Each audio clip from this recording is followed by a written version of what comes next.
Okay. Matt, just go like this if you can hear me okay. Okay, good. Thank you. Welcome to the 11th Paparelli Zoom Chat for Entrepreneurs. I really appreciate you coming today. Today is the 87th day since we've been into this pandemic and this federal shutdown, shelter in place. You know, we're 45 days into this kind of slow go, I think, opening of Georgia. We have 20 million people still unemployed in the United States, and we're coming to the end of the PPP money by the end of July, I believe it is, which means that we're going to see either further stimulus, if the government thinks it's needed, I guess, or we're going to see what it is to have businesses sort of be on their own. We'll see the real strength of businesses. And we were just talking a moment ago about the civil unrest that we're seeing with the Black Lives Matter movement that continues to dominate the news and now also dominates our businesses. It's sort of rolling in through our society in general. As CEOs, we're now expected, it seems, by the employees and also our customers to address this issue as a leader. Which is just another thing that's happening in this environment. So we might discuss this as a topic in the future. Not sure, but we might. This environment, you know, just continues to impose challenges on CEOs, you know, which are impacting how we actually operate the business and how we use our funds. You know, today's discussion is the newest challenge that I'm seeing come up in discussions with founders, entrepreneurs, and CEOs, and that is work from home. So we're going to be talking about that today. This Zoom chat, the Paparelli Zoom Chat, is an interactive forum for entrepreneurs to discuss their issues and opportunities. You know, we're really looking for you to use this forum so that you can listen and learn, but also, more importantly, share your experience so that we can help others and become stronger together. There's a resource tab, paparelli.com. This is information that you found valuable for your fellow and wanted to share with your fellow CEOs. If you mention a resource in this call, please send it to me and I'll post it to this page. James Davies of Human Intelligence submitted a pretty valuable cultural worksheet as a follow-on to what we talked about last week, you know, on establishing or maintaining culture as we get to a distributed workforce. I also posted a survey from a VC firm called NFX in California. They did a survey in May with a follow-up in June on important topics to founders and VCs. So I'll be referring to it a little bit today as I go through these opening remarks. House rules are going to be posted if they're not already posted in the chat area. John Marshall, I see he's on board here, and he actually monitors the chat for us, and he will interrupt us when appropriate with questions that you might have that you put onto the chat. So today's topic, again, is work from home. This is the newest business challenge. And the entrepreneur thought of the day, again, straight from Jesus, is no one who puts a hand to the plow and looks back is fit for service in the kingdom of God, which is Luke 9:62. And the translation and application for this here today is our eyes as leaders need to be on where we're headed and not where we came from. And this environment is forcing that. I was first made aware of this work from home issue in a discussion with my son, David, who's in London now. He's doing executive MBA at the London School of Economics. His background is more in the coffee industry as an executive. And he said, I was talking to a friend of mine who was about my age, early 30s, was thinking about starting a business so that he would have more work flexibility. And he said, but since this whole work from home thing, he said, I've decided I'm not going to do that. He says, I find I have the work flexibility, and at the same time, every week I get a check. He says, there's nothing better than that. So this is sort of an employee view. I told this to a CEO friend of mine, who I think is on this call, by the way, and he said, yeah, right. He says, this guy needs to understand something. I pay people to sit outside my office and be available so that when I need something done, I walk out of my office, I point to somebody and say, you need to do this now. And he said, that's part of the whole pay package, not just getting work done within an 8-hour period whenever you decide to do work.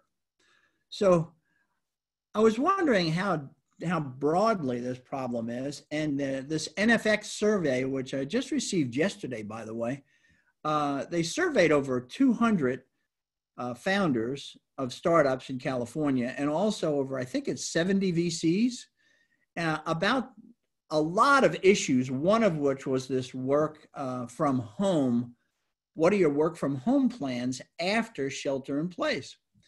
70% of the founders, the people running these businesses, believe the majority, if not all of their employees, will work from home in the future. The majority of VCs, however, said they think this will happen, but it will reduce the value of these businesses with people working in multiple environments. The study, as I said, is on the site, and you really need to take a look at it. It's really valuable. So today's question is, how do we reconcile the work from home desire of the employee with the needs of the business? So in researching the topic, I think there's 3 areas we need to consider. What's best for the business, suitability and productivity in the employee base, and then salary and benefits. I don't know that we're going to cover everything today because there's so much to this, but we're going to give it an overview shot at least. I've invited Robert Dumas and Jackie Breiter to share their experience with us today. Robert is a former partner of mine, and now I work with Robert in more of a business consulting role. And Jackie is Jackie has become a dear friend, a highly capable lady in running operations. Blows me over how quickly she moves things. Robert is the founder and CEO of Tax Connect. They provide an end-to-end service for companies' sales tax compliance needs. This is Robert's second company, and that's going to come up a little bit, in that he built his first company offering the same service, and he grew it to over $18 million, and we had an incredible exit from that. Jackie is the president of Tax Connect. She joined a little over a year ago. She has 20 years experience in running complex organizations. She has managed centralized and decentralized workforces, so I thought that she can add to this conversation in a big way. Tax Connect was built from the beginning on a partial work from home production platform. So this was built into Robert's model, but he now has, along with Jackie, some new pressures from the employees who want to continue to work from home. So Robert and Jackie, thanks for joining us and leading our discussion. Thanks for taking the time and giving back to the community. I appreciate it. Well, thanks for having us. I hope it's helpful. I'll tell you a little bit about sales tax compliance and then tell you about my old business and then why I went to a work remote model in the second business. Sales tax compliance is very time sensitive. There's monthly due dates, so there's a huge sense of urgency. There's a very compact period during every month where you do the majority of your work, and it basically could be 8 to 10 days in the month. You're working 80 to 100 hours. So every month is a mini tax season. Correct. It's a mini tax season every month. Also, we're getting thousands of data feeds from clients, and though they're supposed to be uniform and the same every month, things happen, and you have to be able to react to that while still meeting the deadlines. And with our first business, we built a compliance system we anticipated would be able to be a one-size-fits-all solution and solve all those uncertainties. And as a result, we also expected we could have an accounting level clerk manage the process, manage 10 clients, file about 1,500 to 2,000 returns a month timely, keep the client happy. And during the 7 or 8 years we were building that business, we realized, okay, the employees are somewhat limited from an experience perspective, a knowledge perspective as an accounting clerk. They didn't have a lot of tax knowledge. Also, they didn't have client management skills, and clients were calling up with questions, and jurisdictions were calling up with questions, and they were incapable of answering. And we tried to fill that gap with more technology, and it was a struggle.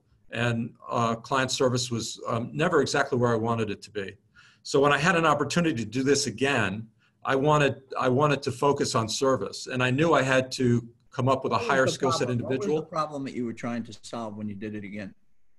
I was trying to solve for service. I wanted to be able to provide a high level of customer service that I could be proud of, which involved a happy client, and that would require accuracy on the returns, few mistakes, being able to manage the client, talk to them, answer questions, and I knew I had to go upstream with that, find a higher skill set. But I couldn't afford to have an employee with a higher skill set, pay them for a full month of effort when I really just needed them concentrated for an 8 to 10 day period. So we went with a remote model where we have independent contractors who are what I call stay-at-home mom CPAs. So they have a lot of business acumen, a lot of experience working with clients, doing taxes, accounting issues, but have a real need to work from home.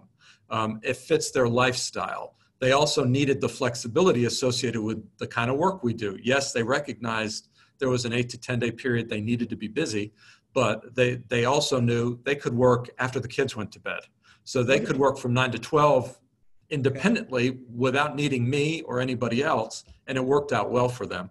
We currently have 38 practitioners, and they're very happy, and our clients are very happy because of this model. When you started this, though, Robert, what issues did we always have this sort of view of how it's all going to work, and then there's how it works.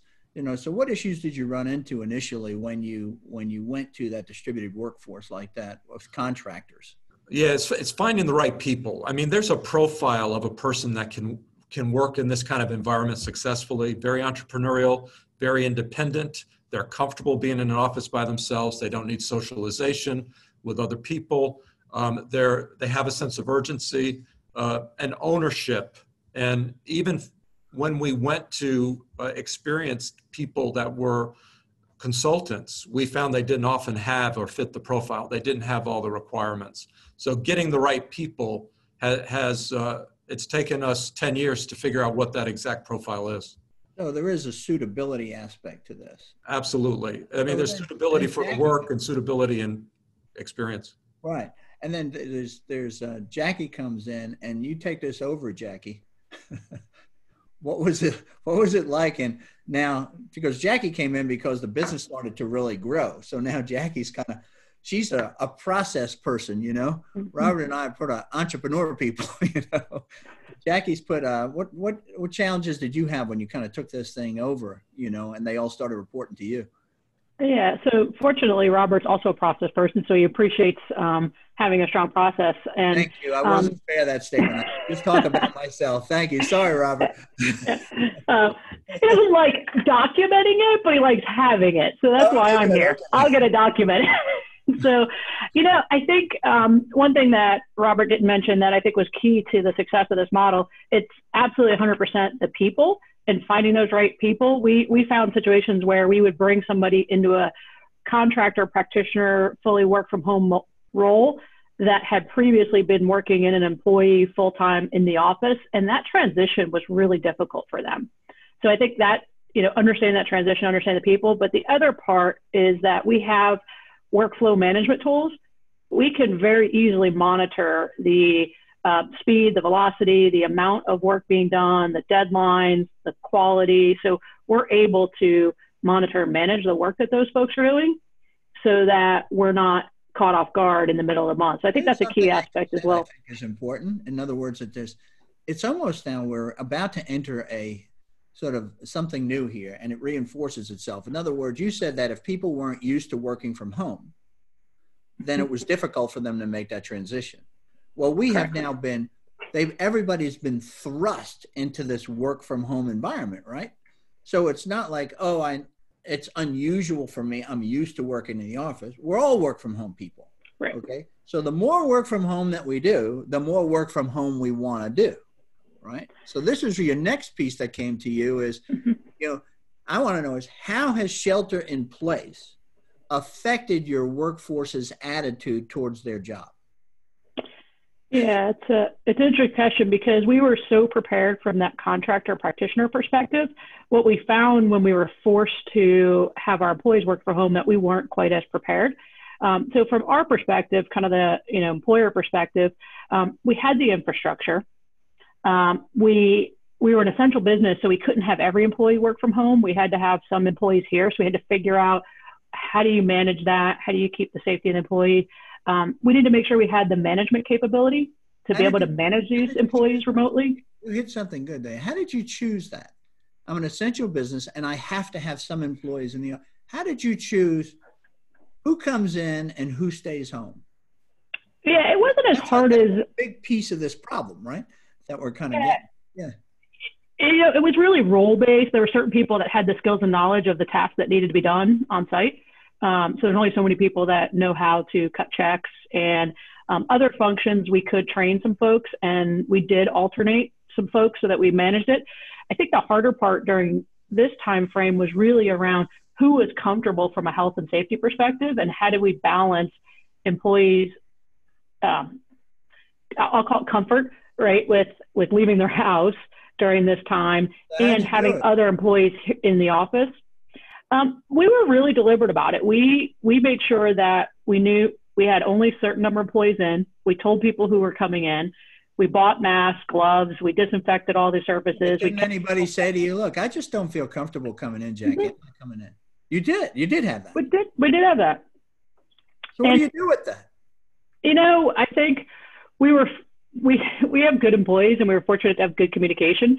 And so we would talk through the different scenarios and we'd understand what was the work outcome that we needed them to achieve. And was there opportunity for them to be able to do that at home, or did we really need them to come in? And if in fact there was an employee that we needed to come in that was uncomfortable, we created the environment that they were distanced from everybody. They could come in, they could do their work, and then they could get out. And so we were able to work through that with the employees. It didn't happen very often, but we did have it.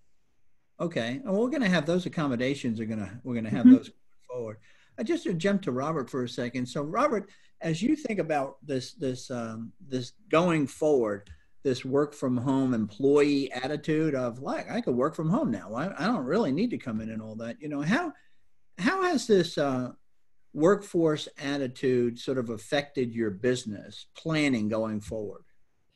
Well, we have adjusted our work from home policy to be what I would say more deliberate, forcing the employee to sign an agreement to reach certain terms with us with respect to what working from home means.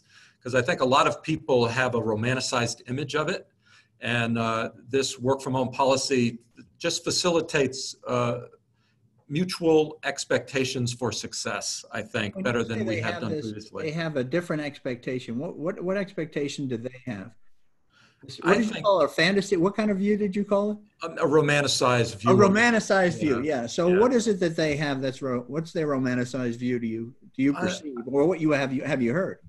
Well, I think they believe that the flexibility will, in order to better manage personal with business, is going to work out really great for them. That it'll make them a better employee, but they'll also have a better personal life or more balanced life. And okay. I think the reality of that. They've experienced that though, right? No. Well, they haven't had that experience?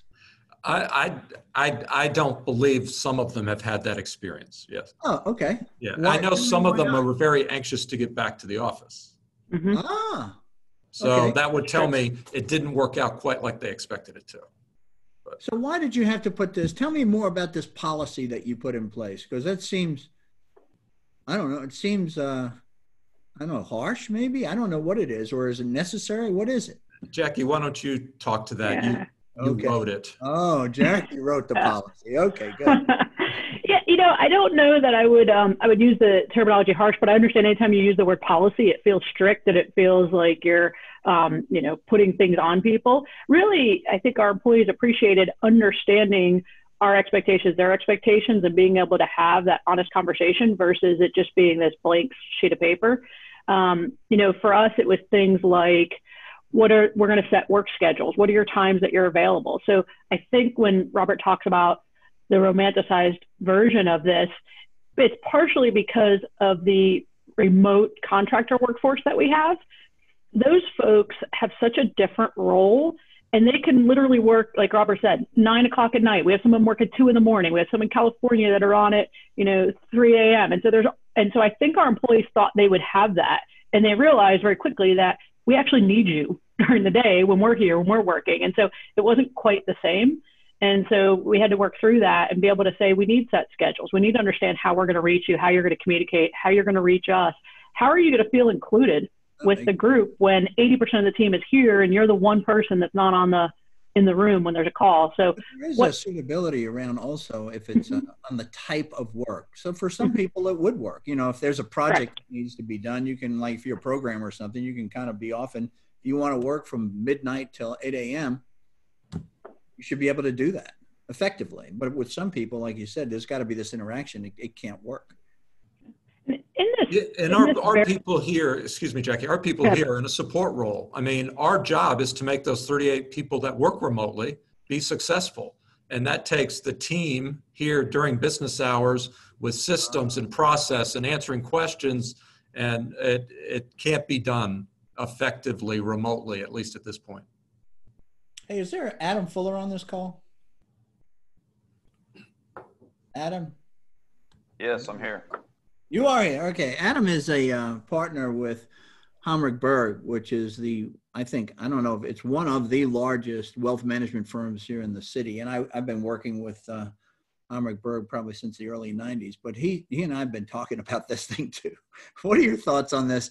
How this has affected your business, and what are the attitudes of the people in the workforce? Well, first of all, first-time caller, long-time listener. So nice to be on board here.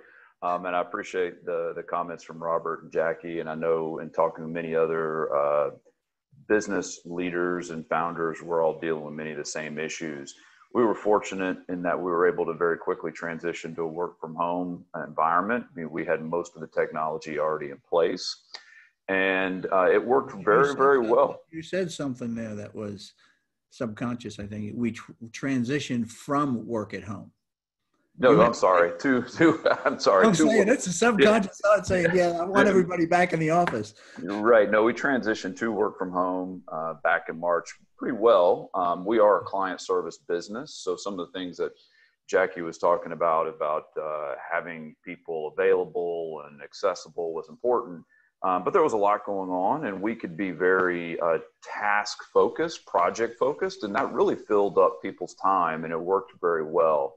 As we've progressed through this and started looking at how do we come back to the office and what that means and how long it takes and what people want, we're no different than most workforces. Most of our staff want to work from home. They believe they're as or not more productive working at home. Of course, I understand not only have they gotten a pay raise in effect by working from home, they've also gotten several hours back into their day. I get it. I understand why they like it. What do you mean they got a pay raise? Tell me about that. Well, I mean, we've been fortunate. We haven't had to cut people's compensation at this point, but they're not having to spend money on commuting and eating out and going to the dry cleaners and buying the new shirt and all of that. So all those expenses they had previously, they're not spending: parking, gas, whatever. So they have more money in their pocket, and they have more time for not having to commute. And it worked very well at first. What's your answer to this? I know that your attitude is a little bit different. Well, I think that's really nice. I could hear it in your voice. That's really nice that you have all those benefits, but it's sort of like, I'm the guy paying for all this. Like, what about me? Yeah, well, I mean, ultimately it's what about our client service model. and how do we best deliver that, and how do we continue to grow our business, and how do we blend that with the new reality of work from home, and hearing things about Jackie talking about having protocols and documentation and processes. We're wrestling with that, but there is a context of the cost is not seen by the staff that's working from home, for us as an business to transition and deal with it. And how do we build around that? And that's what we're wrestling with now. We recognize, well, it's everything from technology to training to me as a business leader. I have to learn, and it's a challenge for me to learn how to interact and lead in this environment. I have to take on a new role of communicating and training in this format. How do I build processes and teams and coordination? There's more on me in the near term as a business leader to push work out to staff and to learn how to operate in this system. And that's a component that I don't think a lot of people are thinking about, is the friction costs on the business side to accommodate the work. There's also a real cost too. The other side of it is if something, it says, it's sort of like the buck stops here. So if everybody's sort of working outside the office and you have a client commitment that needs to be made, and there isn't, you just can't seem to find the right person right away, it's all going to fall on you. That's exactly right. And we all have had client situations where a client calls with every client matter is a critical matter. And certainly they all view it as a critical matter. But we, in our business, we have things that come up, and if you can't get somebody to assist you very quickly, addressing that is a challenge. And I'm used to having a staff and a team operationally and client service wise, that when there's an issue, I can very quickly go out amongst the 100 people that we have on my floor and find the person that can help in the specialized area. And to not have that, it's a challenge. I'm going to ask, thanks, Adam, and I'm going to come back to you. I'm going to ask Jackie a question here. So how have you, and I'm going to come back to you on this too, is how do you decide what is the best mix of work from home, okay, and people working in the office? How do you go about that? Jackie, how did you guys come up with that? Yeah, I mean, I think you've touched on it a bit already, Charlie, in that it really comes down to the suitability of the role first and foremost. So in my mind, is that role one that can be done, those functions can be done remotely? And then do you have the technology and the tools to be able to support it? The second thing that really comes to mind is that person capable? And I know that can have some emotional reactions, because why is one person capable and not another? But it's a skill. It's something you have to learn. And there are characteristics of being able to be successful working from home. Do they have the right office environment? Do they have the right focus? Are they able to manage their own productivity? So kind of the second thing is, are they the right person? And then the third piece would be, do you have all the right structures in place? And I don't mean over-structured. I get we've got to be able to move quick, and Charlie knows we move quick here. So do you have the right management structures in place to understand their outputs, what they're working on, your communication? Are the managers of those folks, or the supervisors, are they capable of managing them and keeping that team moving? So I think it's all of those factors. You can't take one without the other to be able to evaluate whether someone would work from home. One you ran into too, which is everything that you just described really talks about people that are current employees. Mm-hmm. Well, now you got to grow your business. So now you used to onboard employees, right? So onboarding employees, you come to the office. Right. We meet each other, and we talk, and we go through training, and we do all this stuff, right? Because I have to get you acquainted and oriented, if you will, to who we are and your job before I kind of send you out, right? Right. You don't have that. So I think you did, I thought something you did pretty clever there. This is typical Jackie Breiter. Go ahead. It was a bit of a bad dash. So we had, this all happened mid-March. And say it was around March 15th, we had 3 people traveling in from around the country to do a 2-day training class on site. at the end of March, and that wasn't going to happen. And we needed these 3 practitioners onboarded to handle our new customers that were coming on. And so within less than 2 weeks, we went out, evaluated a learning management system. So we got a system that we could put and house videos and capture quizzes and things, assessments. We built over probably about 6 hours worth of training videos. And so we bought a camera, which, by the way, during this time, buying a USB camera was not easy. They were all sold out. So we got a USB camera, we got the videos created, everybody participated. So Robert created some, I created some of our other partners, some of our employees. So we got them up and running. And then we created our whole kind of virtual blended synchronous and asynchronous learning. So 1-way and 2-way. So we used the functionality of Zoom. So I think somebody was mentioning it, maybe Paul mentioning it earlier, around breakout rooms and coaching sessions. So we did a day and a half virtual instead of on site, and it was fantastic. I think our practitioners felt that they got what they needed out of it. I do feel we lost the personal touch that you'll never be able to get. I mean, it's great seeing you all on video, but it's different being able to go to dinner. Yeah, but what you did, the other side of it is that you jumped into it whole hog. You said, this is the way we're going to do it. You didn't say this is temporary. Well, this is the way we have to live, and this is the way we're going to do it, which is pretty interesting, which increased, and I would think, your effectiveness, reduced your cost, okay, in doing it that way.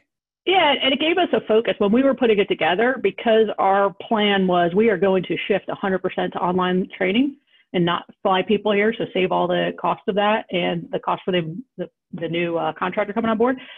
When we created it, we had to create it in a way that it was going to be reusable for the next year or 2 years until the content needed to be updated. So we didn't just do it, we couldn't just slap it together. Like, it mattered that we create a high quality product. I'm going to move off of the training here for a second and get back to Adam. And Adam, answer that question, you too, to talk about, like, well, your business has been everybody on site centralized. What do you view is going to be the best mix for you? Are you just going to demand everybody shows up, or are you, how are you going to handle this? Well, it's interesting. I mean, we recognize there's going to have to be a blend. We're trying to figure out what that is. What's interesting, of course, is that our oldest staff is showing up regularly and our youngest staff is staying home, which is exactly what you would think would be, counterintuitive somewhat in this it would be, because my son Nick, he's working for New Relic, and he just wants to go to the office. So that's the younger. I thought it was the younger generation wanted to come back in. You're saying it's the opposite. Well, yeah, exactly. And part of that, I think, is the older generation just has an ingrained way of doing things, and they're doing what they're used to. And the younger generation is transitioning, and they have kids and they have other issues. I understand all that, and we're trying to figure out what this balance is. But we also recognize that the only way that we believe we can grow and integrate as teams is to be present and have those relationships. And your presentation last week about culture, I thought was very good, because that's something we've talked a lot about. And the reality is, we thought there would be a breakdown in some culture with this. The existing staff, they're doing weekly happy hours on Zoom and other things. I mean, there's a very vibrant culture. I'm concerned about the next person we hire, or the next team we bring in. How are they going to integrate into that culture if you're not just going to show up on a Zoom call and feel like, hey, everything's great? But get back to my question about how you're going to split this. How do you see that? Like, if I come into Hamrickberg 6 months ago, I know what it looked like. It's always looked, right? Everybody's there, right? Now, I'm 6 months later. What does it look like? It's going to be more closely aligned with what it looked like before than what people think it might be now, which is nobody's hardly there at all now. And I think in 6 months, we're going to be more closely aligned with what it looked like before, with certainly some work from home accommodation and some of that in our process. Is it 80-20, 90-10, somewhere in that ballpark, 75-25? But we're not going to be a material work from home environment, because at this point, we don't think it's best for the growth of our people, the growth of the business, and more importantly, the service of our clients. I like that. Hey, Charlie, I'd just like to say that Jackie and I made the decision. We wanted the people back in the office as quickly as possible, as soon as we could, because we didn't want them to have an expectation that, boy, this is really working out well for me. I want to keep this. Not that we're not open to doing it, but we wanted control of the decision-making, the timing. We didn't want the situation to control it.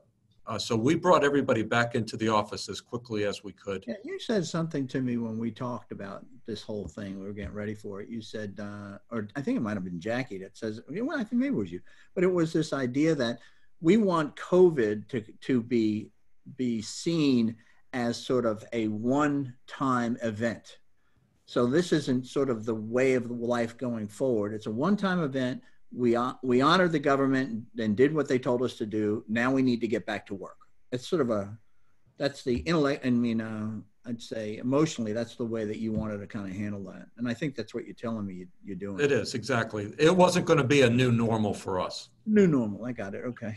What question am I not asking? And we were sorry, Charlie, we set that expectation. We were very clear in our communication. We weren't beating around the bush. We constantly said, when we get back, we're looking forward to having you back. We miss you. Like, we were constantly talking about that. And then we had a plan. We built a return to the office plan. Here's how it's going to work. Here's how we're going to phase it in.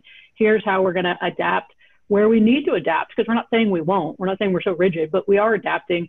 We still have childcare issues. There's still some health concerns, but for the most part, we are back in the office and we are rocking and rolling. So, what questions am I not asking that should be answered that are interesting to you? Is there somebody? Charlie, there's a couple questions here. One was for the folks who are working at a house, do you set a minimum requirement for what they should have at the house? Work environment and so forth. The other one is there a salary difference? If this was long-term, would there be a salary difference? And last thing was, what work from home qualities or profile do you look for a person, and do you do any profile testing? All right.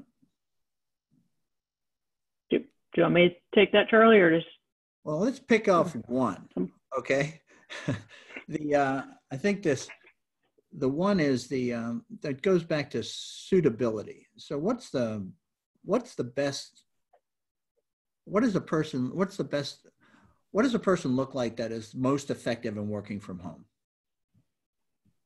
Is that one of the different way to say the same question?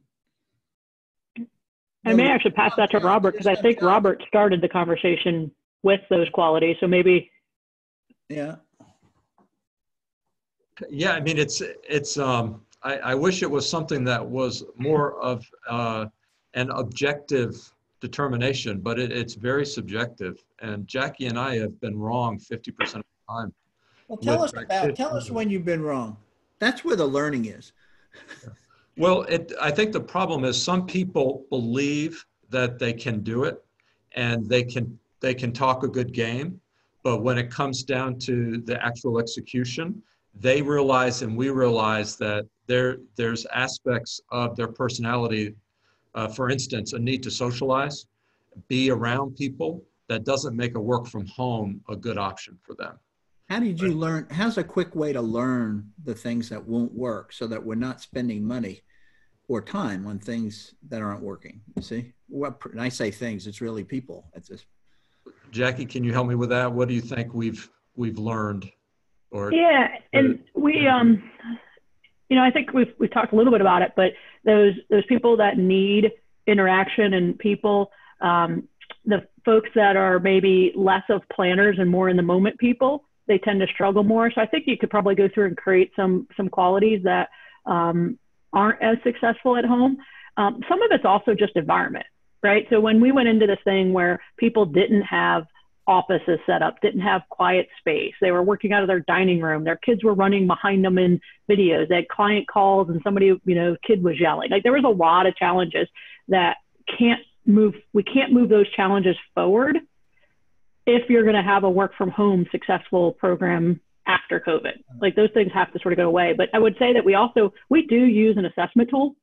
So we do assess candidates as they're coming in, sort of a behavioral profile that looks at things like. Share that with me, and I'll put it on the site. Yeah, it's called Predictive Index. Okay, that'll be great. And what was I going to? Oh, the other thing is salary was brought up. One of the CEOs that I had talked to said, "Look, if people really want to work from home, if they're insisting to work from home, then why should I keep them as an employee? Why don't I make them a contractor or look for somebody as a contractor who could actually do it more cost effectively, right? In other words, bid out the job, you know? So, you know, has that come up with anybody? So, you know, because I look at like, we heard the story of Facebook. He said 50% of our employees long-term are going to work from home. Now, if you leave Silicon Valley and you move to Idaho, we're going to cut your pay. All right. So is this whole salary thing? I mean, what do you think about this, Adam? I mean, you've talked about this a little bit. Well, I mean, I look at what am I paying my staff? What are we getting paid to do? And part of the compensation is having that availability in the office. I mean, I have teams to help me serve clients, and part of that comp is being there to do that. And as we transition from relationship to project, it takes on a different approach. And that's what it winds up becoming. In the point of, do you sub it out? Do you wind up going to contractors or vendors? You start decomposing the work. What I'm paying for is a lot of that intangible, and being in the office is where I think that value is. And if you're not there, I'm not going to pay for it. Well, what advice, Robert, would you give on when somebody working from home should be a contractor or an employee? Because this is why you started Tax Partners. I mean, that was a different model. You thought this through. Right. I think for me, it was all what the job itself demanded. And I felt the job demanded somebody that had the sense of urgency, the professionalism, the business acumen, and I needed to be able to pay them for just that and not have to pay them to be an employee for 160 hours a month. And this stay-at-home model for CPAs worked well. So it was the circumstance for me. Okay. Anybody have any other questions that we had? You know, I think the salary issue is going to be something that's going to turn out to be big, you know, as we go forward in this work from home. But it's interesting what I'm hearing from both you, Robert, and also from you and Jackie and from Adam, is that you disagree with this survey that was done, okay, in California, which said 70% of the founders believed that the majority of their employees, if not all their employees, would work from home. You guys are very different than that. Yeah. That's what I'm hearing. Okay. Anybody else see this, how to reconcile this, I want to work from home versus what's best for the business? Charlie, Jason Smith here. Yeah, what we found. Thanks for joining us. Yeah, good to be on today, everybody. So I'm CEO of iStaff, and we had a model prior to COVID that if you're geographically undesirable to iStaff, which is our Dallas-Fort Worth team and our Florida team, you were work from home. If you were geographically desirable to iStaff, which is Athens all the way into Atlanta, you had to come in 3 to 5 days a week, depending on how productive you were. COVID put everybody at home. Our policy that we've implemented now is for the month of June, if you're geographically desirable, you come in Mondays and Thursdays voluntarily. The other 3 days, optional work from home. We have all but one employee locally coming in the office. That's voluntarily. They want the culture. They want the energy. We do lunch. We do all of that. One guy decided, I don't want to do that. Everybody else is coming in. Starting in July, will be mandatory as long as everything's okay with the virus, Monday and Thursday, if you're geographically desirable, Tuesday, Wednesday, Thursday, optional. And I don't need to be standing over someone's shoulder to make sure they're productive. I've got tools. What do you say, Jason, tell me what iStaff, I know you told us what it looked like before this COVID thing. What's iStaff going to look like a year from now? What's your vision of it? You see as how the employees will work. Yeah, Monday and Thursday, geographically desirable to the Swanee office employees in. Tuesday, Wednesday, Thursday, they can come in or stay at home. Wow, that's a big change. Absolutely. Have some that might come in Tuesday, Wednesday, Thursday because their home environment isn't the best for working. But the bottom line is I want the most productive person. And if they can sit at home in Athens, Georgia, and bang out the calls and bring in clients and still make their meetings or come to Swanee, I'm good either way. If they're not making their numbers, they're gone. And we've reached the end of this. Thank you, Jason, for that. That was very helpful. I don't know if there's one last comment. It's usually Yvonne that makes the last comment. But if there's one last comment on this, I'll let that go, and then I'll close us out. I put my comment in the chat box. Oh, you did? Okay, good girl. Thank you. Appreciate it, Yvonne. You're always here for me. Well, it's 9:45, and I do promise that we'll end on time, and I've run over a few times. So I want to thank Jackie and Robert and Adam, and Jason for contributing. I want to thank all of you for coming. This is I think that we just keep getting these changes, these challenges thrust upon us from this environment that we've been through, and it's hard to make these decisions. But thank you all. What I think the three criteria here that we need to address in this area are: decide what is best for your business and your culture. Then there's the suitability and productivity and systems that need to be in place. And lastly, I think there is salary and benefits that need to be addressed. And is it FTEs that you're going to be working with, or is it going to be contractors and a higher blend of contractors going forward? I remind you every week, watch your cash. It goes out fast. It comes in slow. We're going to get through this. You're going to get through this.